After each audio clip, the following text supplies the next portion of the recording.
Welcome to the Run Out. I am Neil Barrett. He is Brandon Hooten. Brandon, it has been quite an eventful week. I don't know about you. I had a really busy weekend. I had to go down to Rhode Island for my wife's family reunion. So I actually had to catch up on most of the games today. I followed them online. I kind of tracked what was going on, but I didn't get to watch most of them until today. Yeah, I think I watched 3 of the 4. I kind of caught some of that last game, but I was same type of deal. I was in and out for a family event, so kind of saw the beginning and then the end. So very 2 different stories there. But yeah, it's crazy. My wife started her job today, so I stayed home and watched lacrosse as much as I could while I was working. Luckily, I have a second screen for that, so tried to catch up. It was definitely an eventful weekend, a good weekend for you, I would say, relatively at least, give or take. Yeah, it's all right. For those of you listening, Brandon is making a not so sure face about that. I don't know. We'll get into that later, but okay, it'll make sense when we talk about it. But yeah, first things first. Before we get into the games, there was a really cool article. I believe I should have looked this up. I should be more prepared for this than I am. I believe Joe Keegs wrote it, the article about the aptly named Run Out, and its Indigenous roots, which I've played this game for 25 years, been otherwise around and involved with it for 25 years. And I did not know that. I named this podcast after that because it's a very unique part of the game of lacrosse that I have always loved. I've always thought it was such a unique and cool thing. And so to learn where that came from was really cool. Nothing really to talk about. Nothing to discuss. I just wanted to give a shout out to that. Love still learning new things. The video that they made game was cool as well. I don't know if you saw that. The one with I'm totally gonna blank on his name. The doctor. Yes, there's like an animated video. Yeah, about the first game. Yeah, that one's cool. That they did one sort of similar. No, you know what? I take it back. It wasn't them. If I don't know if you've ever seen it, the Thompson brothers did one when they first signed with Nike. That was the same sort of thing, but it was Nike animators that did it. I'll try and find that and send it to you. It was really, really cool. I liked the one the PLL did. It was well done. But the one from Nike is really cool. I'll try and find that for you. But let's get into the weekend. First things, again, before we get into the game, let's briefly talk about the jerseys. Seeing them on field, anything change for you? Still don't like the Atlas. Sorry, Devil Horns negates it for me. California's, I love the brown. I know it was an unpopular opinion. The only thing I wanted to see was a green helmet with it. Yep, and a little bit more yellow. But all in all, it was a welcome sign. I get tired of seeing the same colors over and over from teams. Yeah. So seeing the brown I thought was really nice. And again, the cleat combinations, there was a couple good ones. I think it was Andrew McAdory was in some all greens this week. Some mids that were pretty nice. I believe it was him. So I missed it. Normally I'm on top of shoe games, but because I wasn't watching the games live, I wasn't. I'll have to find the photo and send it to you because it was a nice look. Okay. One I really wanted to shout out, especially because we kind of I don't know that we dumped on it, but we kind of didn't like it. I thought the Cannons on field with the blue helmet and the blue jersey and the red shorts, I was like, oh, seeing it on field, I'm like, okay, I see the vision here. That was one of the better uniform matchups, I think, of the season in my mind. Obviously, I'm slightly biased, but the blue helmet really does it for me, and the red shorts also. Yeah, the red shorts were great. Bring those back. Put those in the bi-weekly rotation because for sure. Nice. And similarly, talking about talking about the Outlaws, the black helmet I thought looked really good with that combo. There was something about it. I don't know what I was expecting. I guess I was expecting them to wear the gray helmet, I guess, because those are the only two helmets. I never really thought about what helmet they were going to wear with that orange jersey. But seeing that black helmet, I was like, oh, no, okay, I really like this. So anyway, I just wondered if anything had changed before we got into the weekend. But let's go ahead and get over to the games themselves. We will start off where the PLL started off with the Atlas defeating the Woods 16-12. This was an 11-11 game in the middle of the third. It was a whole lot of scoring in that first half. I know it was 10-10 at halftime. TD Ireland was 76% when he went out of the game at halftime and didn't come back until, I believe there was about 2 minutes left in the fourth. Actually, I take that back. He was 79% when he went out at halftime. He came back, took a couple of face-offs, and ended the game at 76%. What did you think about this game? I was pretty happy with it, actually, from California's point of view. I know last week on one of the episodes I recorded, I said, I just want to see California just play them tightly. Like, I didn't expect them to win, but I just wanted to see them play well. And I think, outside of that last quarter, they did a pretty good job of that. Clearly, finishing the game, still an issue. Didn't think that was going to change this week. But I like what I saw from TD. Chris Cav was good.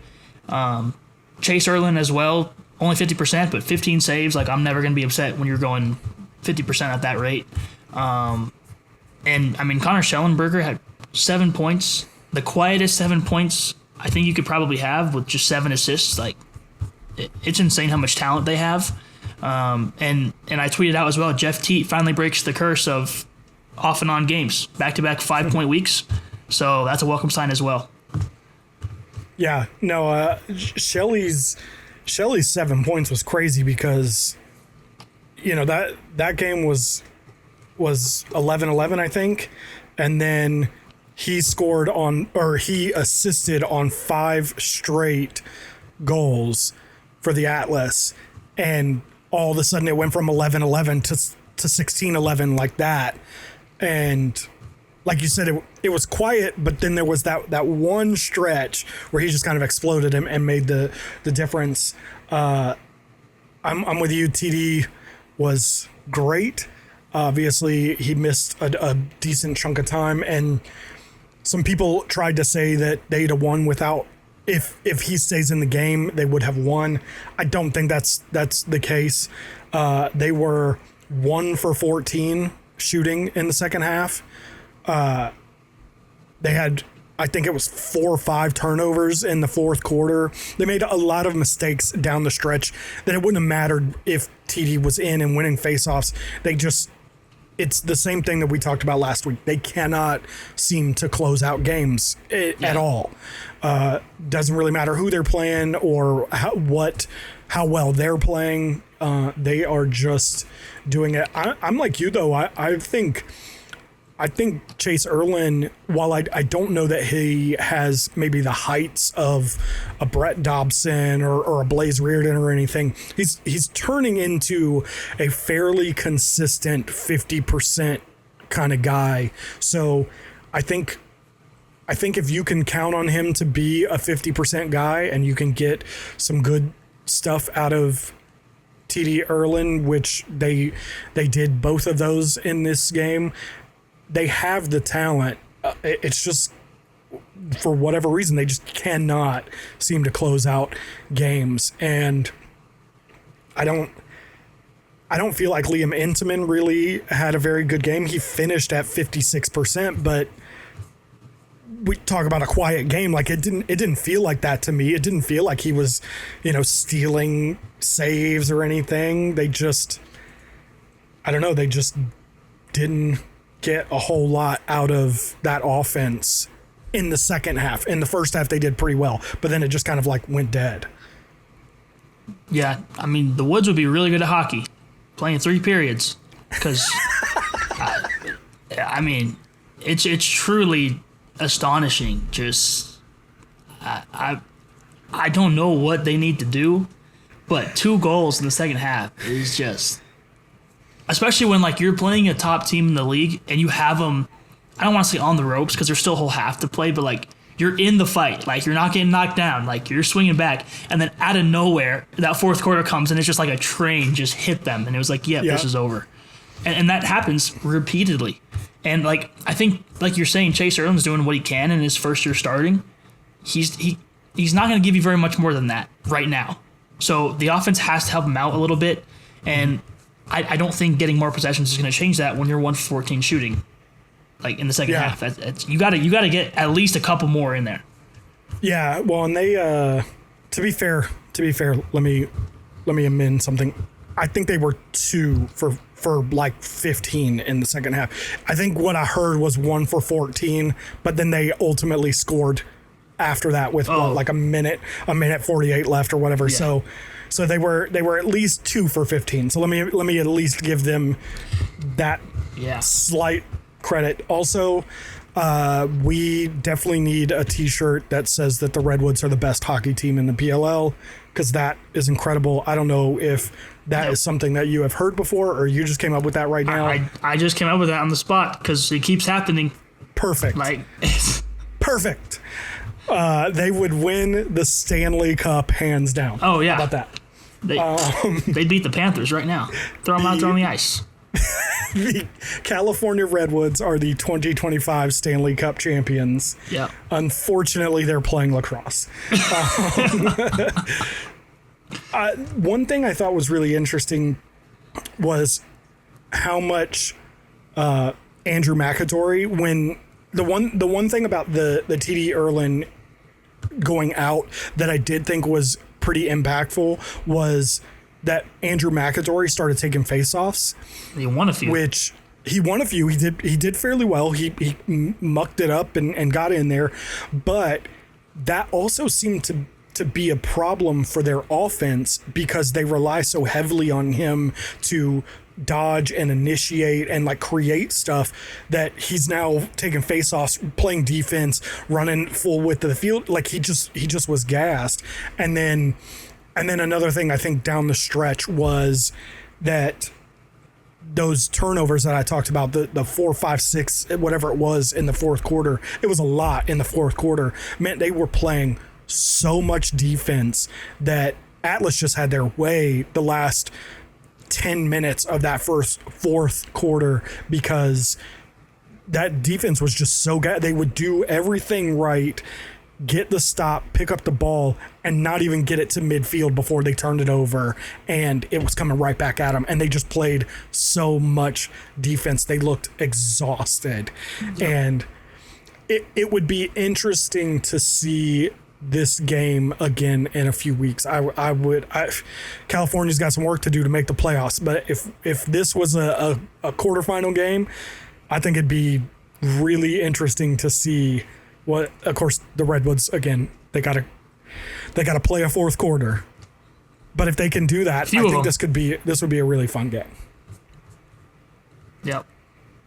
So let's move on to the next game of the night, the last game of Friday night, with the Utah Archers beating the Carolina Chaos 12-11. Utah shot out of the gates in this one. They were up 8-0 before the Carolina Chaos woke up and turned this into a game that arguably they could have won. Owen Hiltz just absolutely went off late in that game. He ended up with 7 points on 5 goals and 2 assists. Blaze Reardon and Brett Dobson were standing on their heads in goal. Both ended up at, well, Blaze was at 60.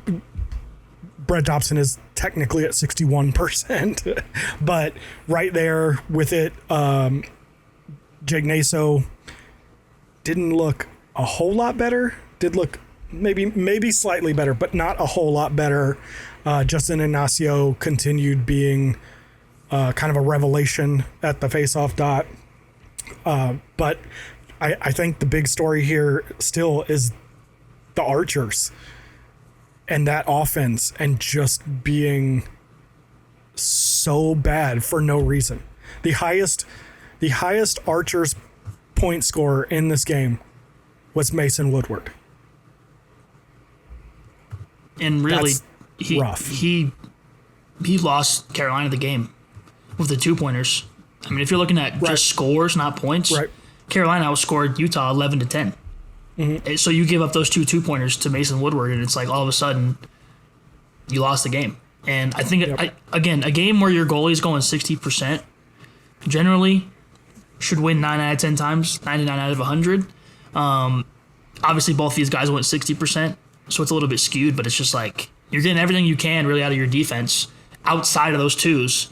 And then your offense, I mean, Owen Hiltz was electric, but it was definitely just a little bit too late there. Like, the fourth quarter was awesome, and there was definitely a chance that I thought they could come back, but you can't lay a goose egg in the first quarter and expect to win games. Like, I mean, 0 goals in any quarter is bad, but especially when you're down 8-0, you like, it's just, it sucks because I really thought that Carolina was going to have a chance to kind of turn that corner almost on the season, and then again they fall just short.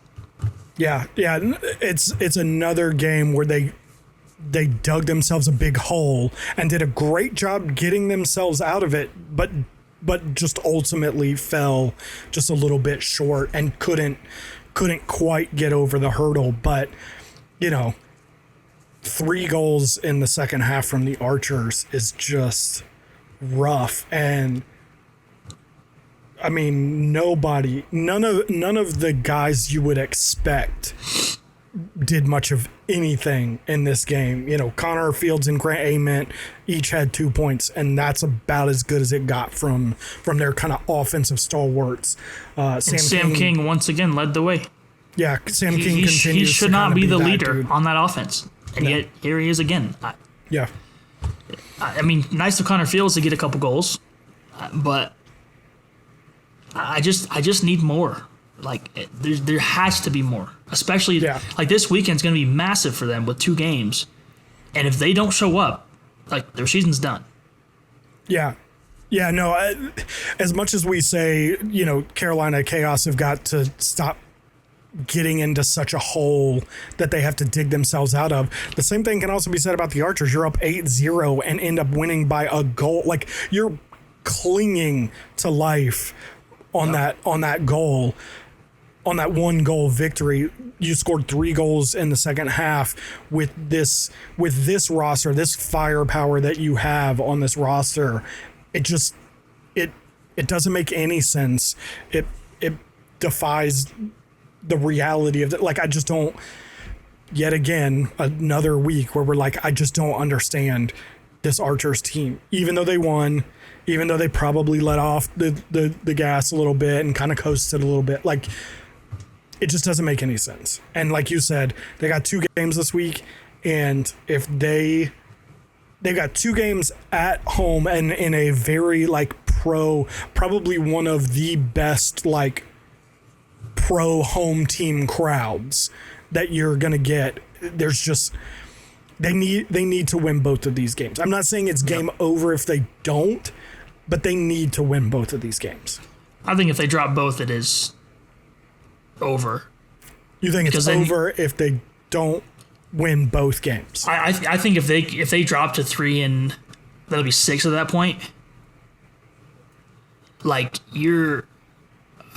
I guess it's tough because California's 2-5 right now, so you're also relying on that too. To be fair, what I was saying was they don't win both games, as in they win one and not the other. So that would put them at 4-5, which is better than 3-6. Yes, at 3-6, I think, maybe it's not over. It might not literally be, but at that point, like, you need California to. Well, they play California this weekend. That's their first game, so that in and of itself is probably the biggest game of the weekend right there. But at 3-6 though, you're looking at probably playing Denver in the first round. Well, if Denver finishes first, they won't play first. You're right. You're right. The new playoff format is throwing me. I was going to say they were going to draw the Atlas, and then I was like, wait, nope. Eastern Conference. No. Okay. Yes, so then they would play... Carolina, I guess? Yeah, I think so. So, I mean, it doesn't really matter, I guess, in that sense. But either which way, they got to pick up at least one. Right. Got to be one.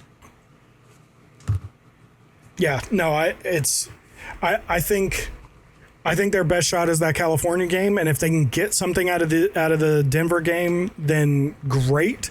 You'll take it. Obviously, beating the number one team in the West will be, a good feather in your cap. But if you can kind of keep it close, make it interesting, and lose, I think that's acceptable.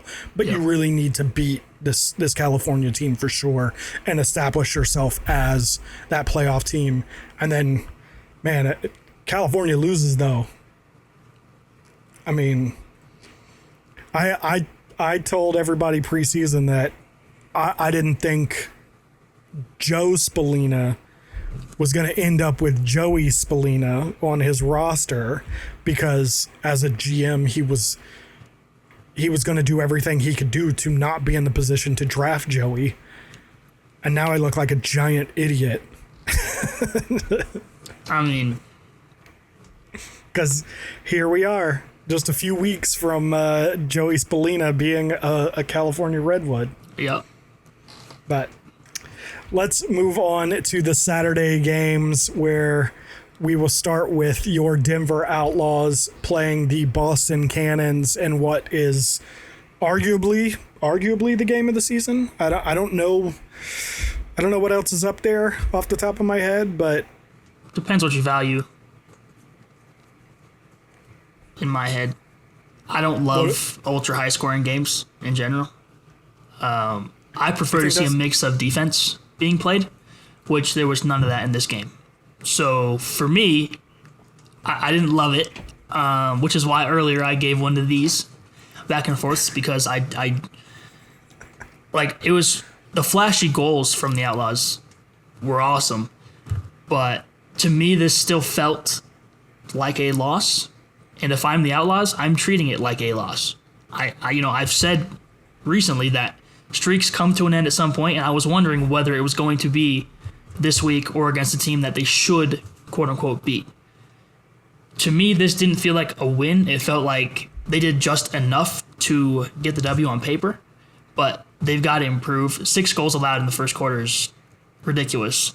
Granted, you got those back on the offensive end, but to be up 4-0 and then you let them score 6 of the next 8 goals in that first quarter is ridiculous. And you let them do that twice to you as well. And it's funny because, like, neither defense played well. Neither goalie, I thought, played very well. I thought Luke Weirman was exceptional at the faceoff dot, which you can't say all the time. But overall, I just felt this was kind of one of those games that's like, a lot of fans will be excited for it because there's a bunch of goals, which people love, but like, I wanted to see 2 of what I would consider the better defenses on paper kind of go toe-to-toe, and that didn't happen.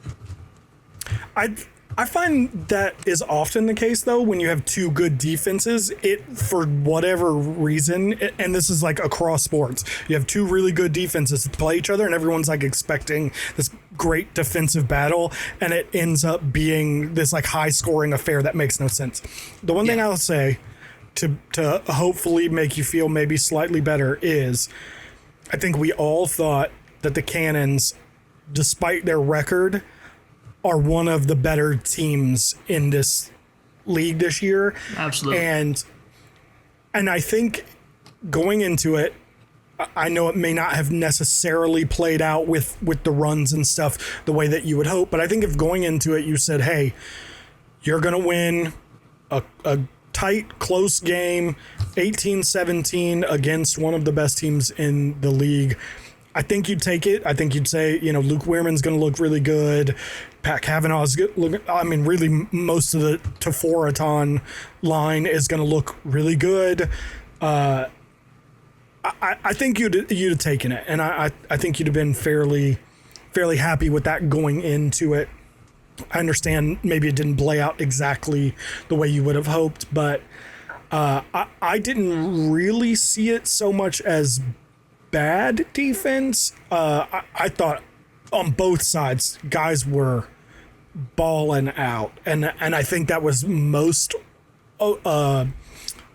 easily seen on the Outlaws. But I thought a lot of the Cannons players were doing stuff maybe not quite as flashy, although Asher Nolting's one-handed assist across that was insane. But all that to say, I think it was taking a lot of really special effort, and in a manner of thinking, I'm like, is it because you practice against a really good defense that like you're used to how to beat it or something? I don't know. That's just me kind of maybe reading into the tea leaves a little bit too much, but yeah. But there was also far too many open shots. Was my point. Like the one that sticks on my mind on the Outlaw side was when they let Matt Campbell literally step into a wide open shot, and I'm like, you realize that's like all-star Matt Campbell, right? Like, or Holman's two bomb at the end of the game, where he again just stepped right up to the line and no one seemed to do anything.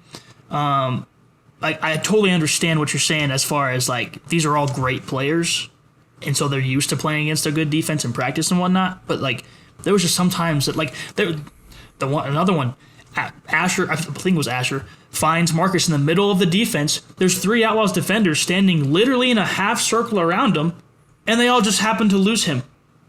And it's, so now not only like, don't get me wrong, I didn't think Logan McNaney played great in this game either, but it just like we talked about Colin Kirsch last week, the defense has to help you out. If you're letting guys catch freely, there's 3 of you on him, and he's still able to just, thanks, straight to the, like, that can't happen, which is why I think they need to take this as a loss, because you're going into a hungry Utah team that if they beat California Friday night, and they play you Saturday, they know what's at stake at that point.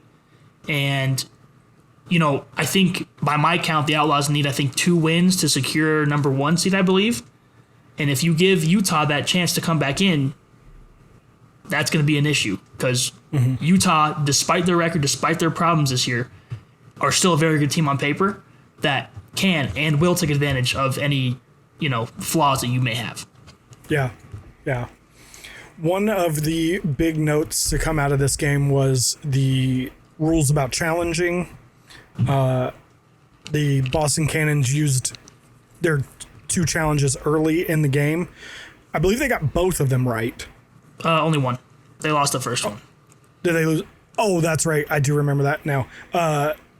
But they won one of them, lost one of them, and then late in the game had a Jared Bernhardt, what appeared to be pretty clearly a crease violation that they could not challenge. It was missed and they could not challenge it, and it was not corrected by the booth or anything.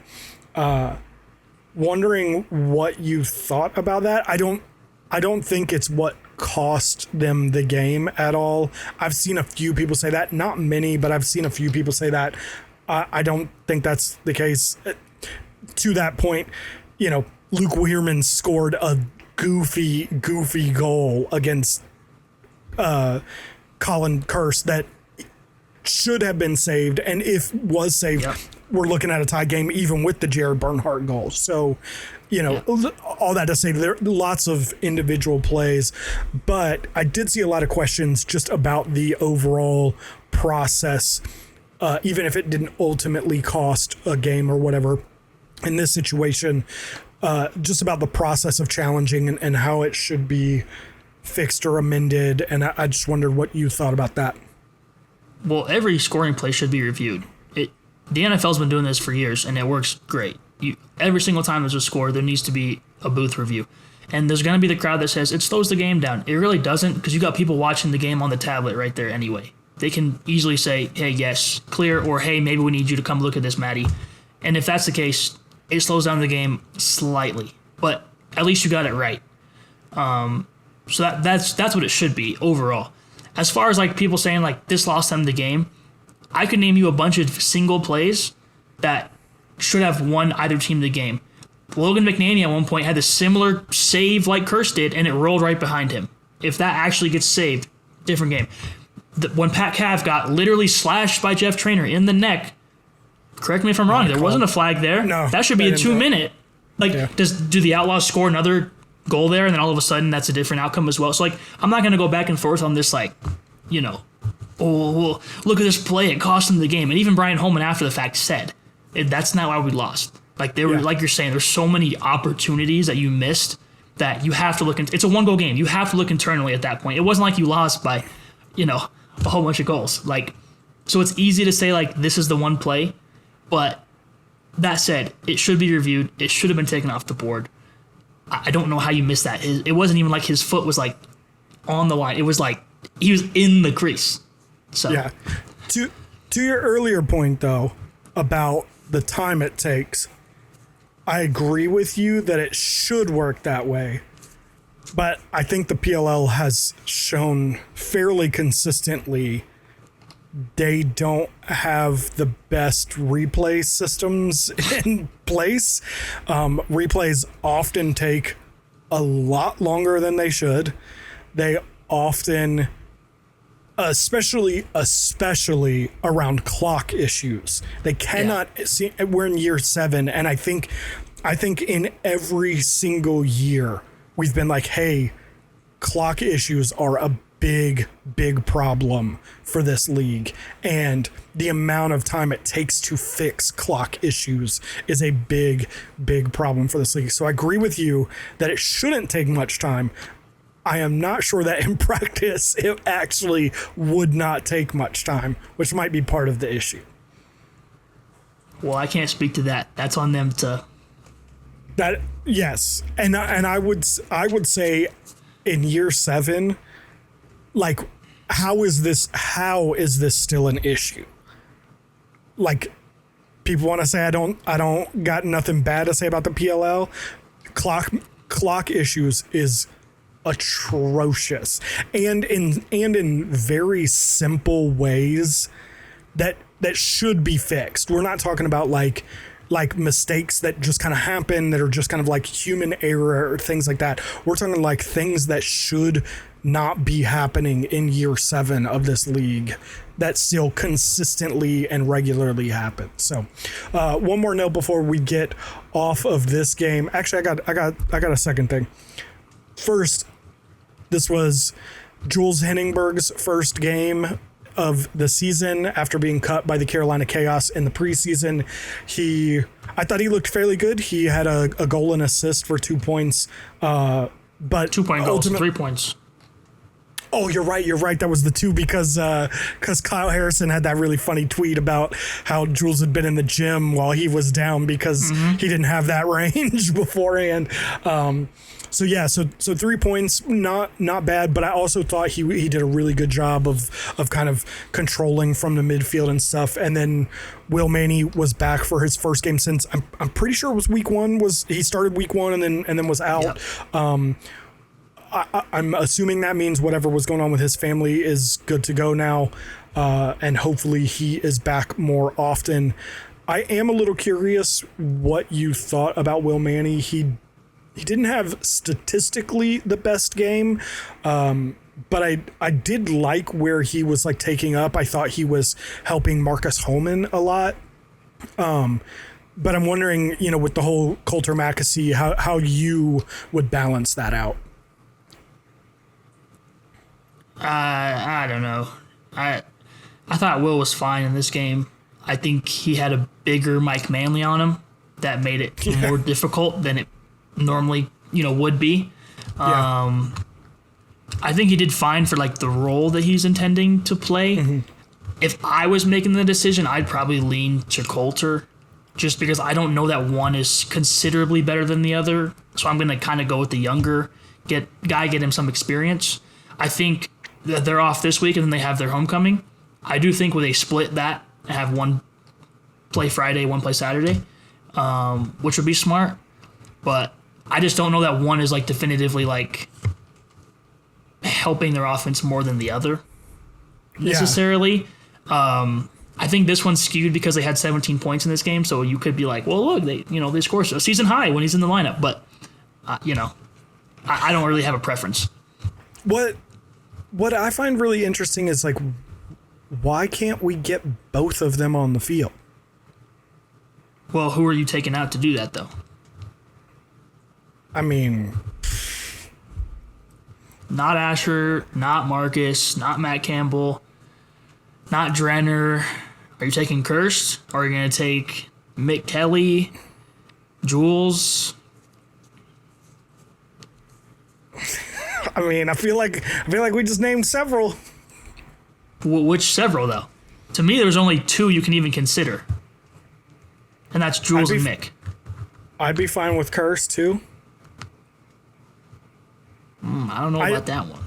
I recognize he had a decent game this week, and I'm not saying he would be like my first choice, but I think we know how the PLL likes to prove us stupid when we think something on this show, but I think that getting Coulter Mackesy and Will Manny on the field in whatever version you think works best, Manny at attack, Mackesy at attack, I don't care. I think getting those two on the field would be a bigger net positive than having Cole Kirst. It's Cole, right? No, that's Connor. Connor. Cole plays for That's Redwoods. right, Cole is the Redwoods. Yep. Too many Kirsts. So then Connor Kirst. I think it would be a bigger net positive. But again, he's not the number one guy. I mean, obviously, like you said, Mick Kelly is an easy. Well, you know, he's kind of the lowest guy on that totem pole, probably being the rookie and not putting up 1 million points a game. You know, relatively easily replaced. You know, Jules could be another one. I'm not saying he'd be the first one, but I don't know. Anyway, the last point before we get off this game was, especially as an Outlaws fan, this is something we talked about in our group chat a little bit. They hammered this game as a revenge game for Pat Cavanaugh. And for the life of me, I can't figure out what he's getting revenge for. Who did, the league? Yeah, well, and they were talking about it all during the game, about it was a revenge game, and Pat Cavanaugh was showing up and proving that he should have been playing in Boston. And I'm like, dude, we are killing storylines. If this is a storyline, I feel like everyone forgot that Pat Cavanaugh requested the trade. The Cannons didn't choose to trade him. He requested the trade out of Boston because he was unhappy with his playing time and his role on the team and stuff. And you and I talked about this very briefly. I know he started as a midfielder when he missed a bunch of games because of his injuries. And then when he came in, he started as a midfielder, but he did get not just runs, like he started and played a couple of games at attack. And he was fine, but he wasn't like lighting the league on fire. And then in the offseason, he requested the trade that Brian Holman didn't have to grant him and did, and, you know, got him to a situation. And so I don't know. There were a few things this weekend that they were hammering in terms of storylines, and we'll get to another one here in a second. And all of them felt so goofy. They felt so like they were trying to like dredge up storylines and stuff that they could talk about. And this one was just one of the more goofy ones to me. I mean, I get it. That's their job for socials. And I don't think Pat Cav just fit with the Cannons at all. Like, right. You have three righties that should be, if you're not looking at the dominant hand, like they should all be on the field, but like you can't put them all at attack, you know? Mm-hmm. So I can see from his perspective being like, this isn't working. Like I'm not a midfielder naturally. Like some guys you can kind of go back and forth and like it'll be fine. I don't know that Pat's really one of them. Yeah. To me, I just don't think that's his game. So I don't mind him requesting the trade. I think it's more so just that, like, because it quote unquote didn't work out, that's what they're considering, like, the revenge of, like, now he's playing against him. I was more interested in the Jonathan Donville revenge game. Which I mean, he got the wins. That's all that matters. Right, and that was actually, revenge. They didn't play him. He didn't request a trade. He didn't back out. Like, they didn't play him, and they cut him. And, like, it's like, yeah, that made sense. But we were, like, forcing this revenge storyline. And I'm with you. I think he just didn't fit, and I think that's okay. I think that there are very good players who don't fit the teams that they are on, and that it's unfortunate because they may be a very good player that just can't find the right fit and ends up out of the league, and that sucks. Luckily for Pat Cavanaugh, he was able to find a team that fit him, but like you said, he's not a midfielder. The only spot at attack for him was on that left-hand side where he's a right-handed player, and he wasn't taking Asher Nolting's spot. Even this year, he wouldn't have taken Asher Nolting's spot, and he wasn't taking Marcus Holman's spot. Those two guys who had been back-to-back Attackman of the Year finalists, and I think each one had been a finalist for MVP, and one was 1 year and one was the other year. I'm pretty sure. It's like, yeah, Pat Cavanaugh wasn't coming in and taking those guys' spots. Not anytime soon. So, it, like you said, it was just one of those things that he was the wrong piece on the wrong team. And I don't know. Like I said, I just thought it was goofy. Anyway, let's move on to one of the other forced storylines. I was watching the Maryland. Well, you know what? We'll get into it in a second. We'll move on to the last game where Maryland scored 10 of the last 12 goals of the game to run out with a 10-7 win against Philly.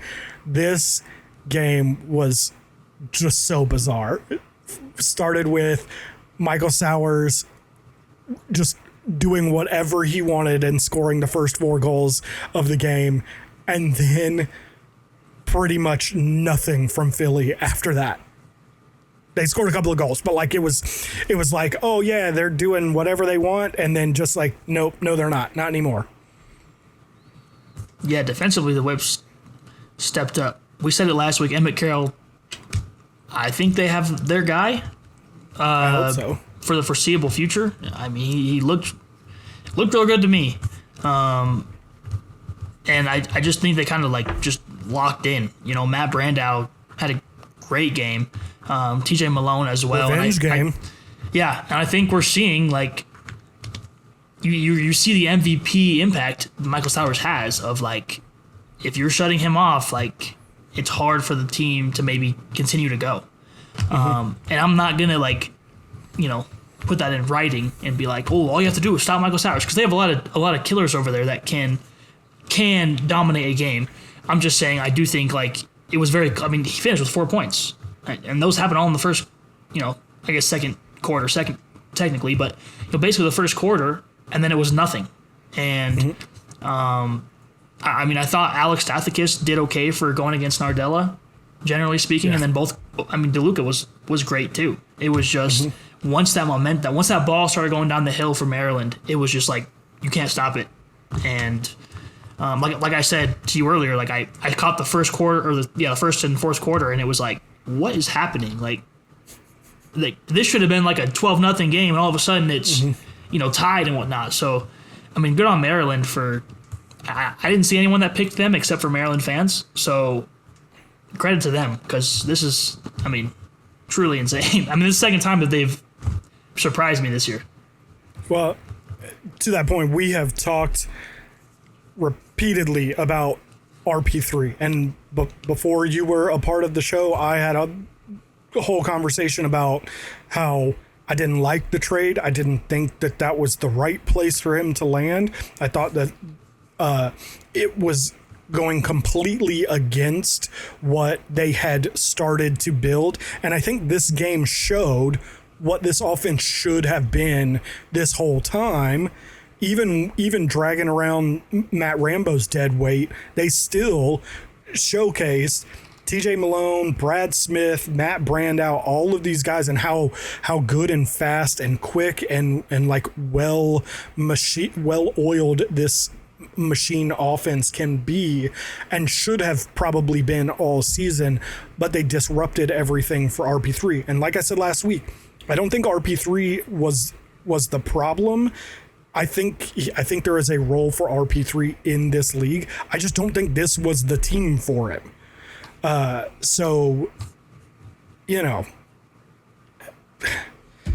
the real question is, what do you do now? Because RP3 was out for an approved absence, which in the PLL probably means a buddy's wedding. He was getting married, actually. He was getting married. Okay, see, I didn't know. Yeah. So he was out for an approved absence for a wedding. Probably, do the Whips play next week? I don't even know. I'm guessing so, because you just said Boston the Cannons. Yeah, Boston has it off. So I could look at my show notes to see the games that we're going to talk about in the future, but I didn't do that. But I would guess that maybe he's out next weekend too, honeymoon maybe. I would put him in over Rambo if he's available. Yes. Well, here's my question, because while I think he is better than Rambo, for sure, I think Rambo is at a point where he just kind of gets out the way. RP3 doesn't necessarily do that, and in that sense might be more disruptive, quote unquote, for people who are listening, can't see my finger quotes, than a Matt Rambo that's just kind of filling a hole on the offense. To be completely honest, I don't know why you put Matt Rambo in this lineup. Like, why not just have Levi Anderson take that spot and just kind of go to work? But that would have been my option. But that notwithstanding, what do you do when RP3 comes back? If that's next week or the week after, whatever. I would just run him out of the box just a little bit. You don't got to go every single play. Just go do what they did last week, and then just be basically an on-field coach. Like, again, I'm putting him in over Rambo every single time. I don't really care what position they put him at. I think he is a better, at this stage in their career, I think he's a better player than Matt Rambo. And so I do think if you have the two and you're like, we need to fill a spot, I think you go Pennell. But I don't think that you're going to play him like anywhere close to full-time minutes. Yeah. Like, at all. But is there a way where you don't dress either of them? I mean, who are you dressing in place of him, though? Are you picking up another offensive player, or are you just going to say, hey, we're going to throw in another, D guy or something along those lines? I mean, can't you run what you ran this weekend without Rambo and just run, Are you going to give Levi 17 more touches? Or Heacock? I mean, we can spread those around. But you don't need to, because everyone else had about 30. Well, but I'm saying you could give Heacock a handful, you could give Levi a handful, you could give, try and get everybody to 30. Why not? Sure, but then who's your 19th man? Does it matter? I mean, does it? It could. It could.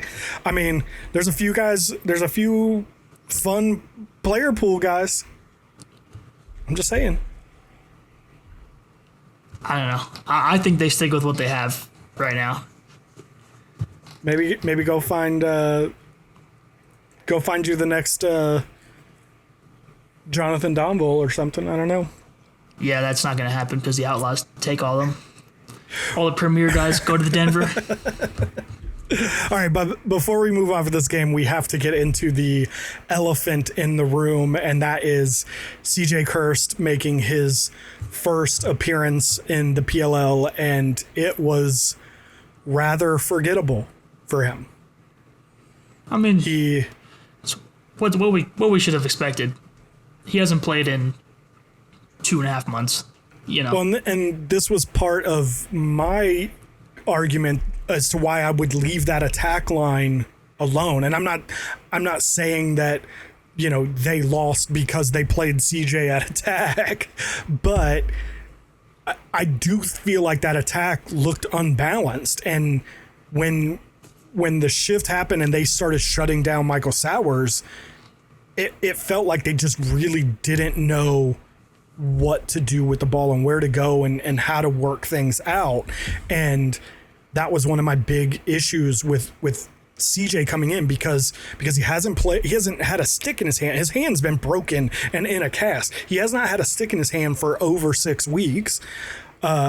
He's had one practice with the Water Dogs team. Not enough time, it's 2 hours, not enough time to get in there. I know he's been in team meetings and stuff. He's traveled to a few games with the team, but it's just not enough time to really gel that offense so quickly, and was a big part of the reason why I said I'd leave Jake Taylor down low and I'd run CJ out of the box. Hopefully he can get switched onto a shorty and maybe try and take advantage of that matchup. But all that being said, I'm not suggesting they need to, drop CJ Kirst or anything crazy. I just felt like there was a better way to work him into this system. And I feel like Bill Tierney kind of dropped the ball on this one. Well, whatever they do, they need more than 3 guys putting the ball in the back of the net. Well, yeah, that's absolutely true. That game, I know we keep saying this about like every game every week, but how a team that good and with that many like offensive talents just goes completely silent just does not make any sense to me whatsoever. Michael Sowers, who yes, started the game hot, but then went dead silent. For a guy that we are talking about in the MVP discussion, rightfully so, I'm not suggesting he shouldn't be there, but for a guy that we're talking about as the MVP to go silent for 3/4 of that game, and for nobody on his team to be able to step up is crazy. Yep. So,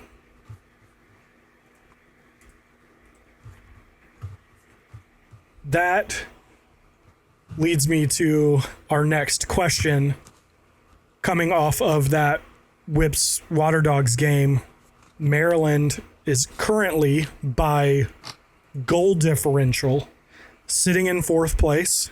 They are tied with 4 other teams that are all at 3 and 4, but they are at the top with a +8 score differential. So they are currently the last team in the championship series for 2026. My question is, do you think they can hold that position and actually be in the championship series in February? I think it's just going to depend on what version of them that we get. I mean, it's not like a broken record at this point, but if they're playing like they did this past week going forward, I'm not going to say that they have a great chance. I do think they have some type of chance, though. Like, they play New York this week. That's going to be pretty tough. But then you go into games against California and Boston, both of which have shown that they are beatable, and they're unpredictable as well. If you can luck your way into 2 of the last 3, that makes you 5-5 at that point. And then basically you're just at one of those is against Boston, so that drops them. assuming they don't win, 2 more games as well. And then same with Utah, which is why this weekend is so pivotal, not just for Utah, but it drastically affects Maryland, Boston, and really Carolina as well. So I think they absolutely can. I think I'm much more positive towards them than I was, early in the season. But I think it is going to take another performance like this, not just once but twice at the bare minimum, to finish out the season. But I think the young core is looking good. And like you were saying, if they make a decision that, Pennell's maybe not playing as much, Rambo's not playing as much, I think that improves their odds probably even more because they look to be clicking on all cylinders in that second half. Yeah. The real question is, let's say they make it. Can they win a game? No. No. No, it doesn't matter if they make it. They can't win a game. All right, cool. I mean, Staggs has said it himself. That's true. It's not that like they have bad players. It's just it is a different game, and not every team's built for that. That said, there's going to be a lot of guys missing most likely for box, so maybe that helps them, but it hasn't so far. So, well, because they're gonna be missing some guys. Levi Anderson is gonna be out. Like they're gonna miss some. Levi doesn't play. Oh no, Levi does. You're right. Never mind. Yeah, Levi does. Yep. I was thinking. I was picturing TJ Malone for some reason. I was like, he's not playing. But no, maybe even a better question is, do the Archers have a chance? They're tied on record, 3-4. Do the Archers? I know technically everybody has a chance because there's still a bunch of games left.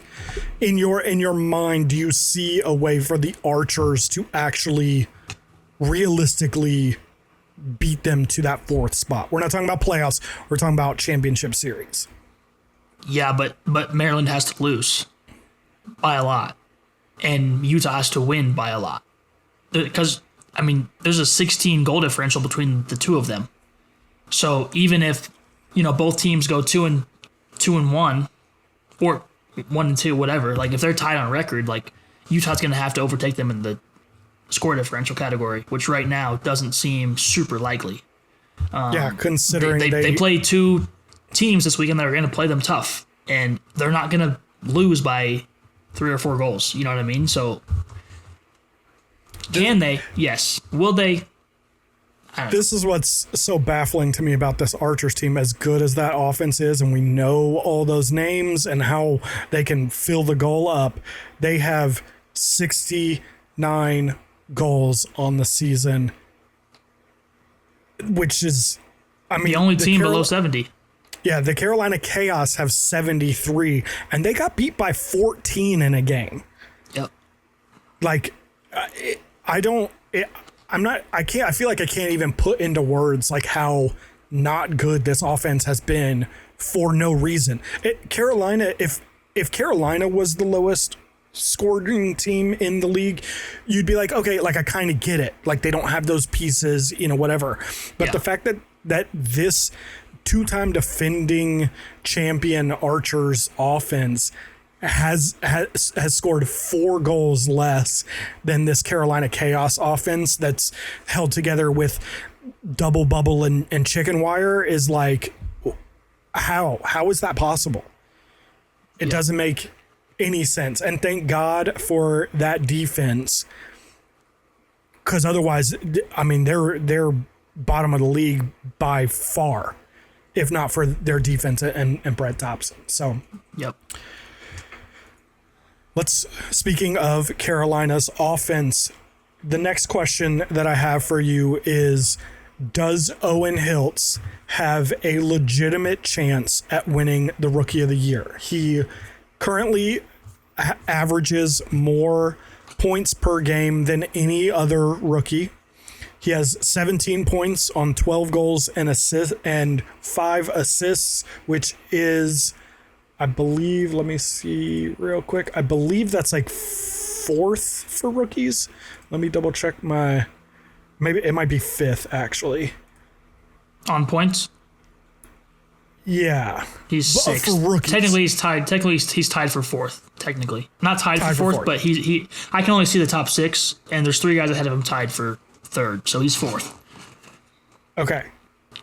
Yes, you're right. He is not. He is alone at fourth, but he's 1 point behind Andrew McAdory and Sam King and Matt Trainer, 2 points behind Aiden Carroll, and then Chris Kavanaugh's up at 21 points. So he's 4 points behind Chris Kavanaugh, having played 3 games less.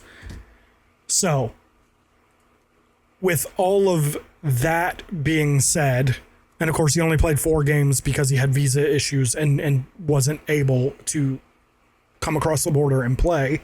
With all that being said, does Owen Hiltz have a legitimate shot at Rookie of the Year? Honestly, I don't really know, because I don't know what the voters value is the problem. Like, if winning genuinely matters, which every other time I have a conversation with someone, magically it does, and then the next time it doesn't, that's besides the point. Like, then no, because they're not winning, you know? But, like, to me, that doesn't tell the full picture of, like, a player's impact. I don't think he ultimately does win it, but I would have him above some of the other guys that I think we've been discussing as of now. I think... Who would you have him above? I think I would put him above McAdory right now. Maybe Trainer. Maybe even above Aiden Carroll and Chris Cat. I don't know. It's tough because he's averaging over 4 points a game. So let's assume. So he's going to play 7 games most likely. That's 3 more. Let's assume he only hits that mark in 2 of them. That's still another 8 points plus whatever he has in the third game. That puts him already at 25 points. And we've seen a lot of these other rookies slow down quite a bit. At least the offensive rookies. I'm not including McNaney or, whoever else in this currently. But so if we get to the end of the season and he's leading in points of the rookies, then he's the top attackman in my mind, or goal scorer in my mind. But I just don't, like, the only one recently that I feel like has been playing at like a crazy level has been Sam King. And even he's put up, I think, 3 points this week and then like 4 or 5 last week. So I'd kind of put them 2 maybe towards the top right now. But that could change like pretty quickly is the problem. Yeah, for sure. Well, and again, Sam King's going to have 2 games this weekend to stretch his And we've seen how the homecoming weekends astronomically either shoot up a rookie or kind of tank it. So it's like that, this weekend we could be talking about, hey, Sam King actually just went crazy and is the clear leader. It's funny because I agree with you. I feel like Aiden Carroll, a few weeks ago, I think we thought he was the Rookie of the Year, and now it just feels like he's just kind of not necessarily hasn't played well, but like just that the rookie, the idea that he's going to be the Rookie of the Year has kind of just like gone down and down and down. Same with Matt Trainer. I don't know that we ever thought he was the Rookie of the Year, but I feel like his odds have really gone down. I feel the opposite about Andrew McAdory as you. Not necessarily he's gotten better. I feel like he's stayed up there, not because of necessarily points that he's putting up, but because of the kind of do-it-allness that he's done for the Redwoods, taking face-offs, playing defense, playing offense, being that kind of party starter for them on that offense, even when he's not necessarily getting an assist or a goal or something, he's kind of initiating dodges for them. I feel like even though Chris Kavanaugh has not really gone downhill, it feels like the idea of him winning Rookie of the Year has. I think he had a really strong beginning of the year, and when it probably also helps that like their team was playing better, to where now it's like even like this week I think he had 4 points and it still is just like. But at the same time, he did that against the Atlas. So, like, that should be talked about more, probably. Yeah. Which is why I'm hesitant to say that Owen Hiltz is, like, even above him. Because I do feel like I don't think we necessarily appreciate the guys that are on teams that are losing because they get lost in that, like, well, you lost, so your 4 points are, meaningless, quote unquote. But I think top 3 goal scorers for me right now would be Cav, Hiltz, King, and I guess you could throw McAdory in there as well. Mix those around, whatever you want to do. Did I convince you on the McAdory? You know what's funny about Owen Hiltz is whenever we talk about the winning conversation, it almost feels like this Carolina team is at least somewhat kind of excluded from that because I think they're exceeding people's expectations, which I think is maybe the one part where I don't think necessarily winning and losing is all that important so much as maybe what you do against the expectations. And I think people thought this Carolina Chaos team was going to be very bad, and that as good as Owen Hiltz might be, and I will hold my hands up and say this, I thought he was missing a Joey Spallina type player on that offense that could quarterback the offense and get him the ball in places where he wanted the ball. But he has definitely, and I know Brian is listening, and I know he was banging this drum all spring, and I kept being like, I don't know. But he was constantly saying Owen Hiltz can do more than perhaps what the game tape at Syracuse sometimes indicated. And he is certainly showing that. And in that sense, it does feel like he should at least have a strong case for Rookie of the Year, which, as we've discussed, I feels like half of the rookie class is kind of sliding away. I think for so long it was like all of them are right here, and now it feels like we're starting to get maybe half of them starting to fade back a little bit, and we still got a pretty good race. But, and like you said, we're only really talking about offensive guys. We're not talking about Logan McNaney and some of the other guys that aren't putting the ball in the back of the net kind of rookies. So hey, McNaney tried 3 times this weekend. He ran a little too far for my liking on some of those. Yeah, and the crowd was like, there was one I legitimately thought he was going for it because he made it almost to the 2-point line, and I was like, "Oh, is this really happening right now?" Like, but the only thing was, I thought all 3 times he looked like he didn't want to shoot. Oh yeah, like he that one you're talking about, I think he might have shot but he did not look at all like he wanted to shoot at all. He was like, no. Someone take this ball from me now. But I wanted to see it. I wanted to see it. One more question. We did not prep this at all. Just kind of popped in my head thinking about McNaney. Ooh, McElhaney? It's a new one. Thinking about McNaney taking that shot. Not that he did, but thinking about if he had. That's not the question, because there's a pretty obvious answer. Brennan O'Neill's goal, incredible. Number 2 on SportsCenter, which the fact that it got beat out by anything is crazy.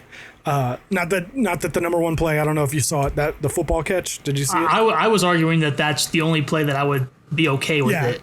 Not that shouldn't have been number 1. What I'm saying is it's crazy that there was something that was even in the conversation to beat that, because it was so good. My question for you, and I know your answer because we did talk about this. What was better, his NLL goal from earlier this season, which, for those of you who maybe didn't see it, I don't know how you missed it. He had a crazy falling crease dive behind the back, just kind of like threw it behind his back. He did like a shovel twister with one hand midair. Yeah. It's the best way I can describe it. It was insane, and it was very good. Which goal in your mind, that goal or his behind the back, through the legs, on the run goal was better.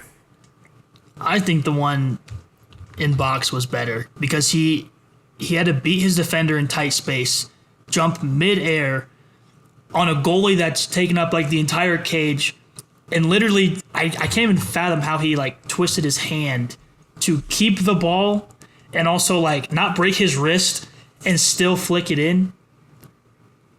Not saying the one he had this weekend was bad, because it was crazy how he caught it with one hand and then still for some reason was like, yeah, let me stop, turn around, and, you know, jumped. Like, I don't know why he did that.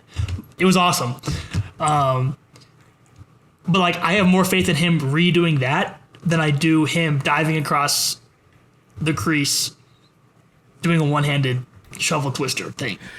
The NLL goal was the equivalent of that Alexander Ovechkin goal from like early in his career, like year 1 or year 2, where he like falls down and is sliding on the ice, like on his stomach and kind of rolling onto his back and just like loops it behind him. Like that was basically what that Brendan O'Neill goal was.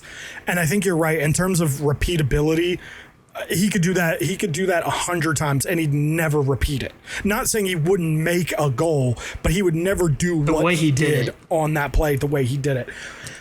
I think the one this weekend, I think that the bad pass, I'm using air quotes again for people who can't see, from Pat Cavanaugh, I'm pretty sure, from Pat Cavanaugh, is part of the reason why he ended up with that, because he has to reach back and catch it one-handed, and then as he's pulling it in, he can see that defender sliding to him. And I think he thought, oh, I'm going to turn my back so that they don't just light me up in the face.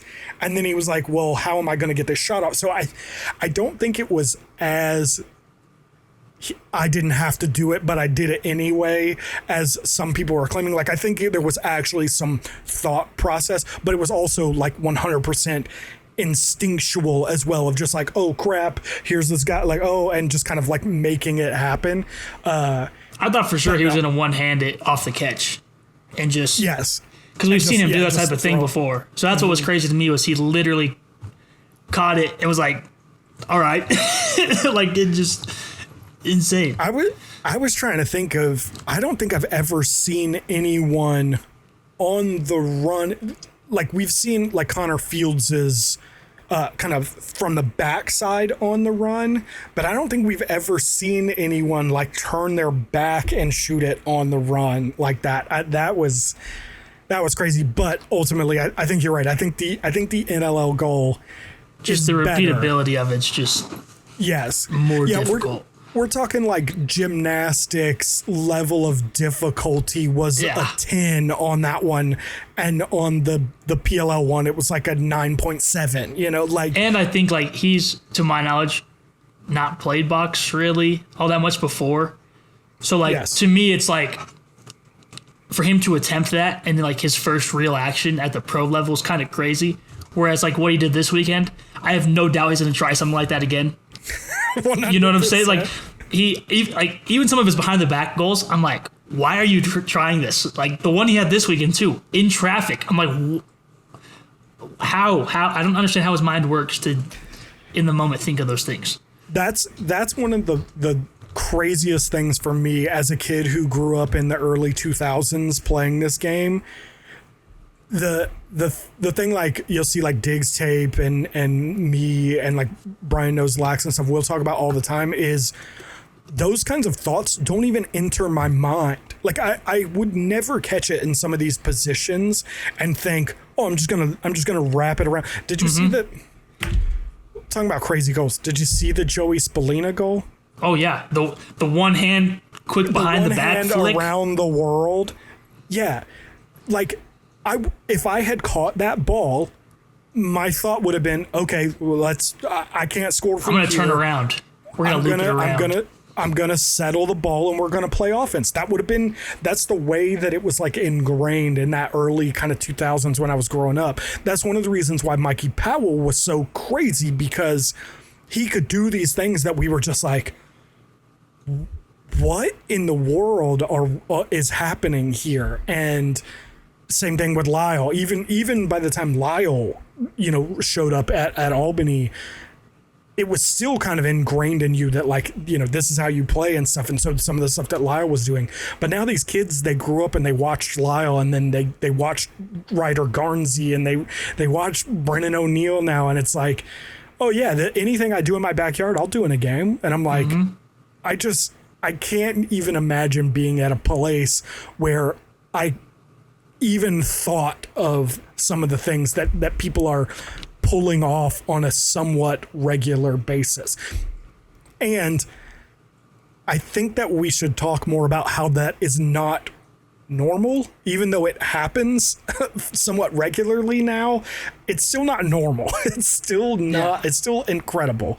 So I say that because I had someone that was like, well, if it's happening regularly, then it is pretty normal. And I'm like, shut up, nerd. Like, no, it's not. Just because something happens more regularly does not make it more normal. Also, that specific goal does not happen regularly. So no, goodness gracious. One more question and we'll move off of this. Was that goal better than his one-handed underarm flick from like 15 yards last year? Or I guess 15 is the 2, so it was just inside the 2. What's your level of difficulty ranking on that? I think the one-hander is harder because you need so much strength in your forearm to flick it that far and be precise with it. This one I think was flashier and looks cooler visually. But again, I have more faith that he could just like turn, jump, and do it than him on the run, shielding off a dude. Like it was just like Pat Cavs in the All-Star game where I'm like, I genuinely don't have the strength to, And also, how do you cradle the ball and have enough hold in your stick to come like perpendicular to the ground with it and still flick? He must have a physics degree or something, dude, because the way he can hold the ball is crazy. Yeah, we talked about gymnastics ratings. This one I'm gonna go a little bit different, and I'm gonna go skateboarding.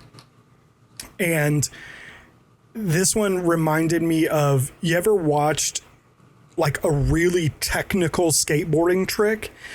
And skateboarders, like a lot of times announcers, skateboarders who have spent their life like skateboarding and stuff, look at it and they're like, oh, but to you as kind of a lay person is like, okay, like I that didn't look all that cool. That's what that one-handed shot was to me. It's like, it doesn't look, like you said, it's not as flashy as the behind the back through the legs kind of thing.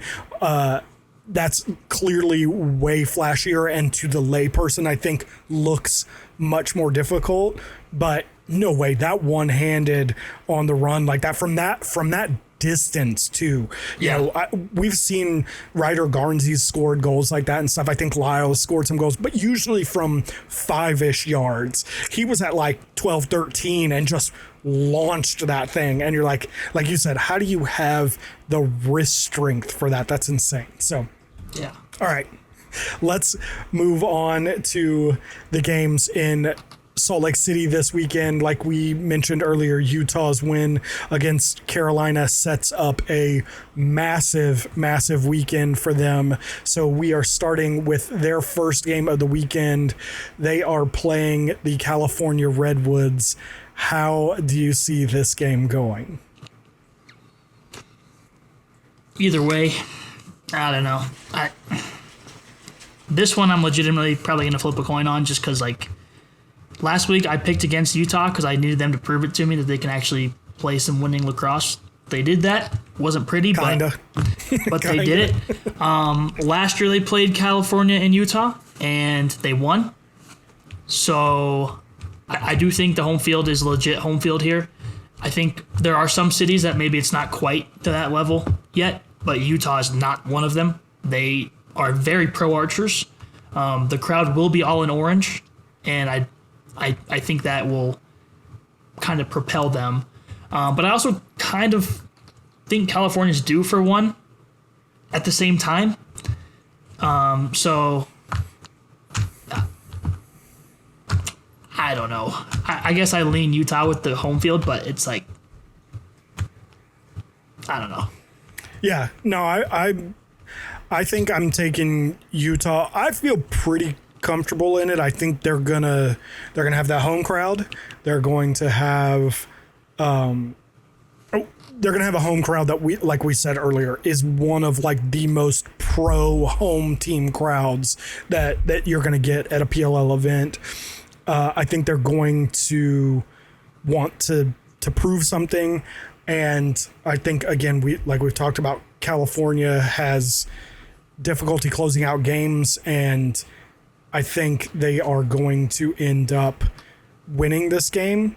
That being said, if California wins, you can't be all that shocked about it. These are two up and down teams, and if California comes in here and Utah is what they were in the second half of the game this past week, obviously California can win. But I think Utah is going to do enough. I'm not going to say they're going to edge it. I think they win 2 or 3 goals. They win somewhat comfortably.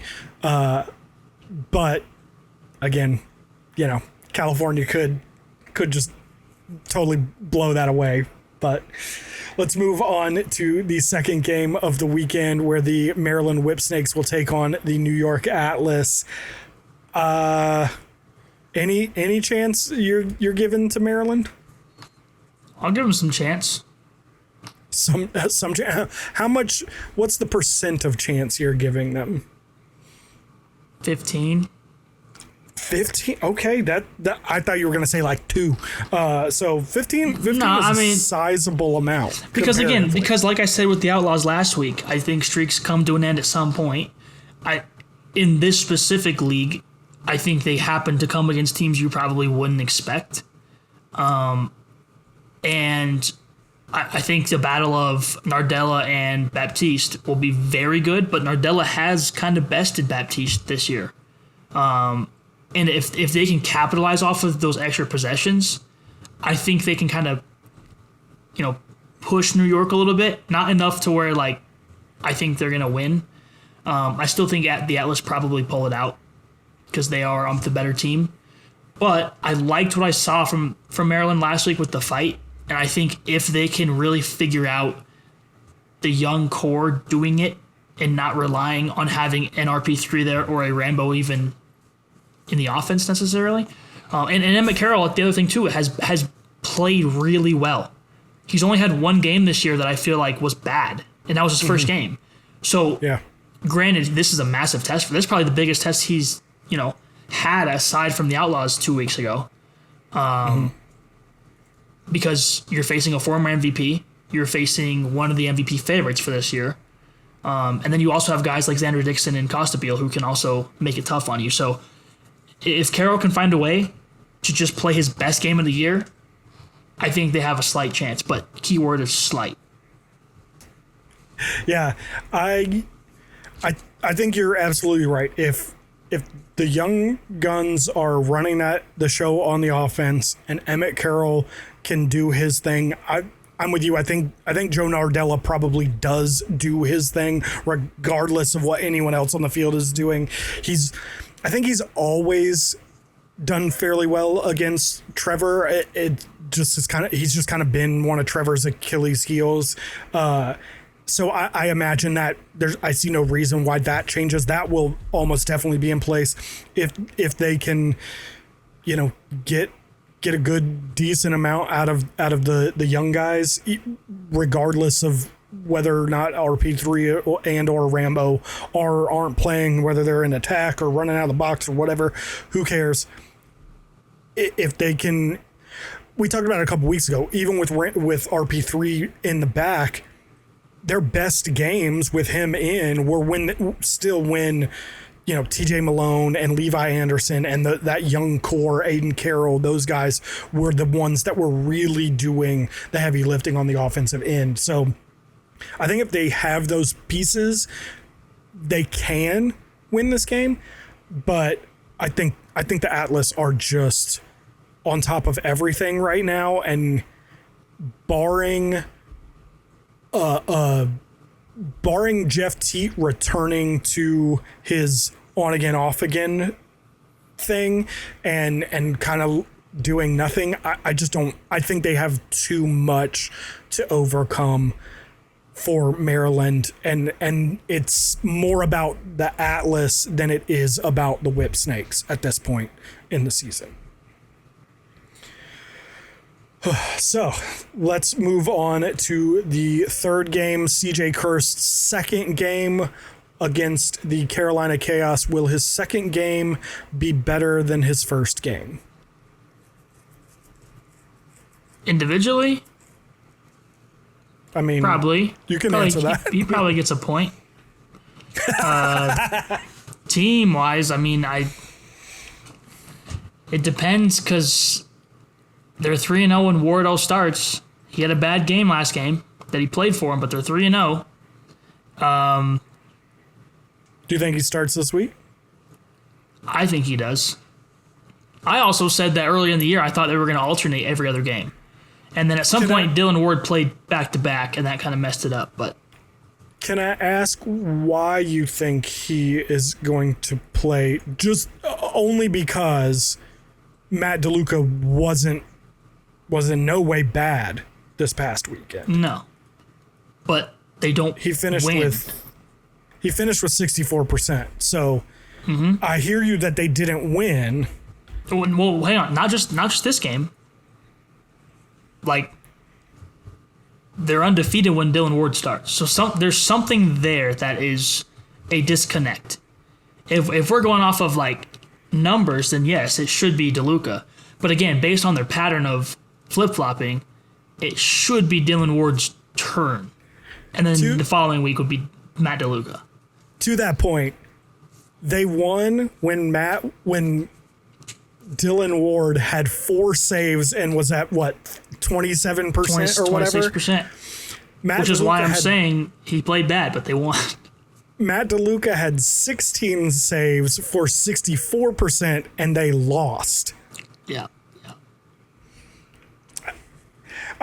We talked about it a couple weeks ago about the idea that, like, yes, you need a goalie that is going to stop the ball from going into the back of the net, but also you need a goalie who can organize your defense, control slides, do all that stuff. And to your point in this conversation, I don't know for sure. Obviously, I'm not sitting on the crease listening to everything, but it could be kind of what you're saying, that maybe Dylan Ward is just better at organizing that defense, and the guys in front of him play better with him in goal, and so even when he's playing bad, the team overall plays better.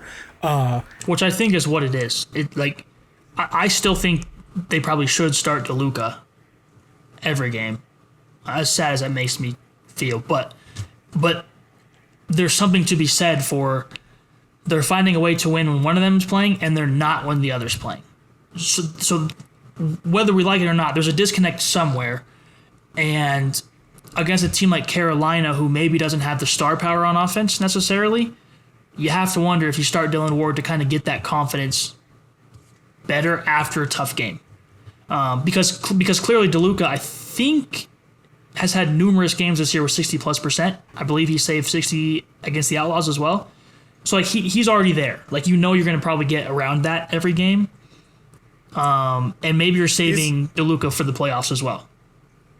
He's actually only had one game where he was below 60%. Yeah. So you kind of know what you're getting, generally speaking, with him. And I think he's going to be the guy in the playoffs. So like you might as well maybe keep him a little bit more fresh, but who knows? Either way, I think they're probably better on paper, and I think they'll figure out a better system with CJ this week than they did last week.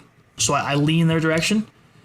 But Carolina gives me hope like every week, so I want to believe so bad. Like, I really do.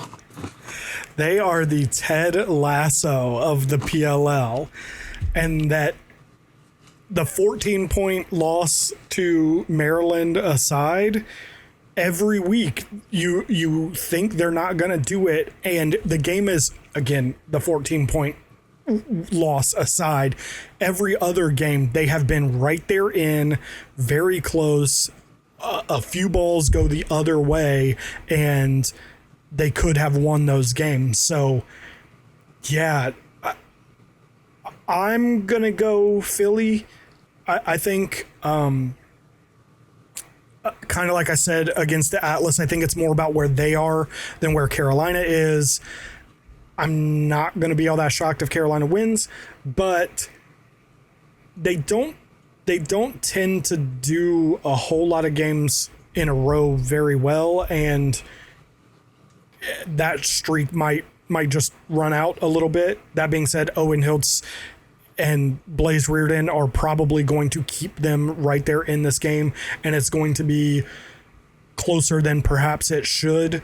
My big question is, how well can they get CJ worked into that offense? Can this be a breakout game for him? Can he at least get some stuff going, because that Carolina defense is going to key in on him and make them work for it, and they cannot have another game where shutting down Michael Sowers kills their offense. That cannot happen again. That's one of those things like, okay, we learned the lesson once. We got to figure it out. We got to figure out a plan B or whatever, because that can't happen again. Yeah. So I'm going to give Philly the benefit of the doubt and say that that's not going to happen again and that they will win.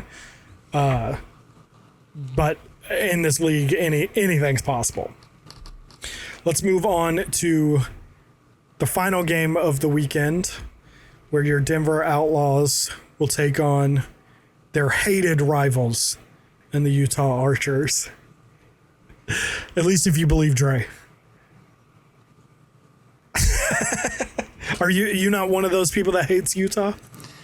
As a state or their teams? I don't really have a preference. I think the rivalry thing is a little overstated.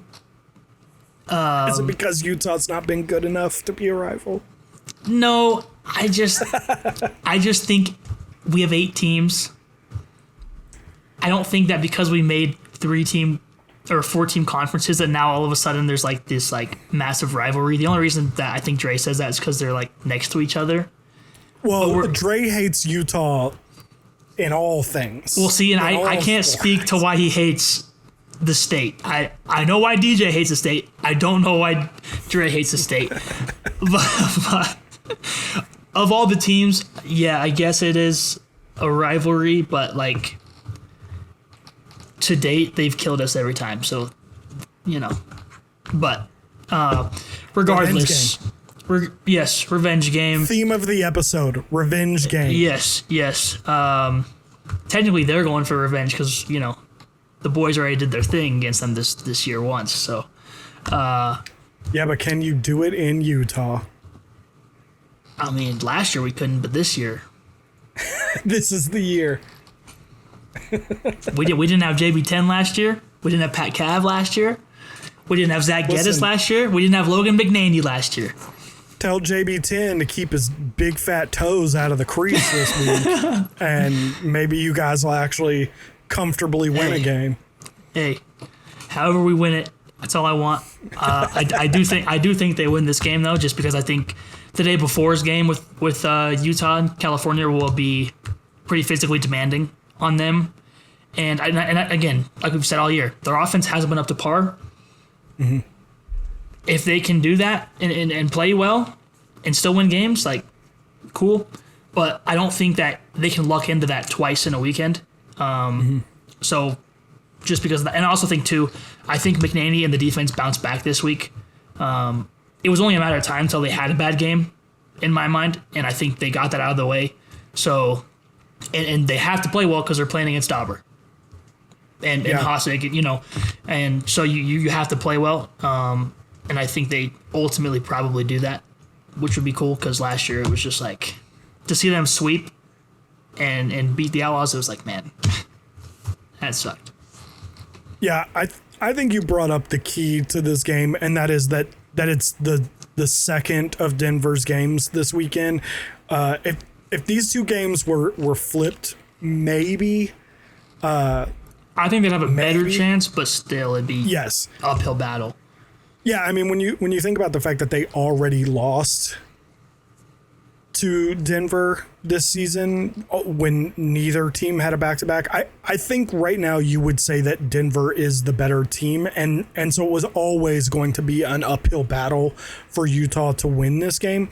But it being the second of their back-to-back, I think makes it pretty clear that Denver is going to be a fairly heavy favorite. Maybe not a Carolina Chaos level favorite, but it for a PLL game in a league where all these teams are so bunched together, I think it's going to be a relatively heavy favorite, and rightfully so.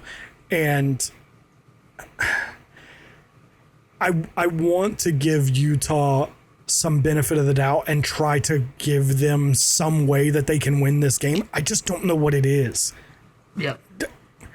Denver's going to have to just not show up, I think, because like you said, this offense ain't clicking. Denver's defense is good. McNaney in goal is good. They are going to make them work to score goals, and it's something they haven't been able to do. Meanwhile, I think what's funny about this Archers defense is that they're good. We all know they're good. We know Brett Dobson is good, very good in goal, one of the best goalies in the world, depending on your specific likings. He's at least one of the top 3 goalies in the world. And yet, we've seen teams score against them. Maybe not 18 goals, but teams can 13. get to... Right. Teams can get to 12 to 14 relatively easily. The issue has been that the Utah offense cannot match that. So... Yep. Well, and if you remember the last time these teams played, they had to switch the matchup with Hasek onto JB10. Mm-hmm. And I remember talking to you about, I felt like Brendan needed to insert himself in that moment to make Hasek decide, you pick your poison. I think this time, if they have to switch that matchup, I think Brendan will go to work and create a situation where you can't guard everybody. And I mean, even just last weekend, all of them I think had 4 points of the Tewaaraton winners. So it's going to take Utah's absolute best effort. I do think the crowd will help them, but it's going to take, they're going to have to play their best game literally of the season in my mind. 100%. And kind of going along the lines of what you were saying, something has changed in the last 5 weeks with Brennan since the first version of this game. Yep. And really, I'd say since the All-Star game, it was like the All-Star game unlocked something. It flipped the switch of he's just playing comfortable. Yep. He's truly just having fun. It's not. I think even though he didn't have to be the guy coming into the season anymore, I think there was still some of that lingering effect of I need to be the person that. And then once he kind of let go and was like, wait a minute, we got all these guys that can initiate and do their own thing. I don't need to do that. And now it's he can just fit in where he fits in. And if that means he gets 6 points, great. If that means he gets 2 points, but they win, great. It doesn't matter. Yeah. Well, and I think the tell for that was in the game against, I think it was the Whips game right after the All-Star break, when I don't think he had. Am I wrong here? Let me just double check. Okay, it wasn't that game then. You know what? Maybe it was. Man, I don't remember what game it was. One of the games since the Utah game. I remember he didn't have a great statistical game. I think he only had 2 or 3 points. But we talked about it on here. I really liked seeing him continue to dodge, continue to attack his matchup, continue to go at people, because that was the kind of game in previous seasons and back at Duke where he would start to fade back and say, okay, it's not, my shot's not falling. I'm going to kind of take my man and pull him out and give you guys more space to operate. And he was fine with sitting back and letting other guys do that. And I think he is better served and his team is better served by him continuing to attack his matchup. And it's something that we have seen this kind of switch flip for him in the last couple of weeks, where even when his shots aren't necessarily falling, he is going to continue being aggressive, continue attacking his matchup, which only benefits everyone else. It makes Pat Cavanaugh's life easier, it makes Jared Bernhardt's life easier, it makes Dalton Young's life easier, and everyone on that team's life easier when he continues to do that. So all that to say, I just, like you said, I don't, unless the Archers play a damn near perfect game, I just don't see them having the ability to win it, which of course, because we both said that means they're going to win, 15-10 and, whatever. But I just don't see that happening at all. Yep. So with that being said, let's move on. There just a couple kind of little news notes to pick up on. The first one is that earlier today, Dan Arestia reported that he heard that the All-Star game drew 250,000 viewers on ABC. That he was still working to confirm. It's still an early report, but it's a pretty good number for an all-star game that is, not a super well-known sport. I think any all-star game is probably going to have a drop in viewership over regular week-to-week games. So it's still pretty cool that number was that high, if that does turn out to be the number. Not including ESPN Plus as well. Yes, and that does not include any streaming numbers. That's just Nielsen ratings of viewers on like standard linear television. Yep. So, pretty cool there. The other note from the week happened right before we jumped on and pressed record, and that is that the Redwoods have claimed Rylan Reese, who the Water Dogs cut to make room for CJ Kurse to be activated, and the Redwoods have cut Nakai Montgomery, dropped him into the player pool in order to make room for the Rylan Reese signing. First things first, let's talk about Rylan Reese being claimed by the Redwoods. What do you think about that? I'm a Rylan Reese guy. So whatever they can do to get him on the field, do it. Yep. I mean, we talked about this in the group chat. This is kind of the only team that made sense to claim him in general. So I can't say I'm surprised, but very glad it's happening. I wasn't a fan of him not playing. I know Philly has some other options there that are capable. But again, I'm a Reese guy. I want to see him play. So, yeah. And I think it makes sense to cut Nakai for him just because Nakai hasn't played. I don't think California's anticipating anyone probably picks him up. That's going to hurt them in the near future, especially because they're in last place right now. So, I don't mind the move at all.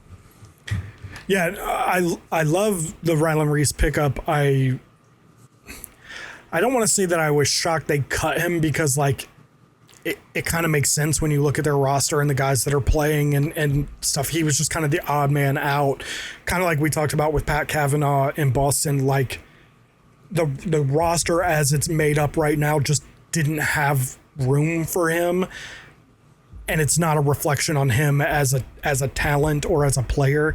It just was kind of one of those things.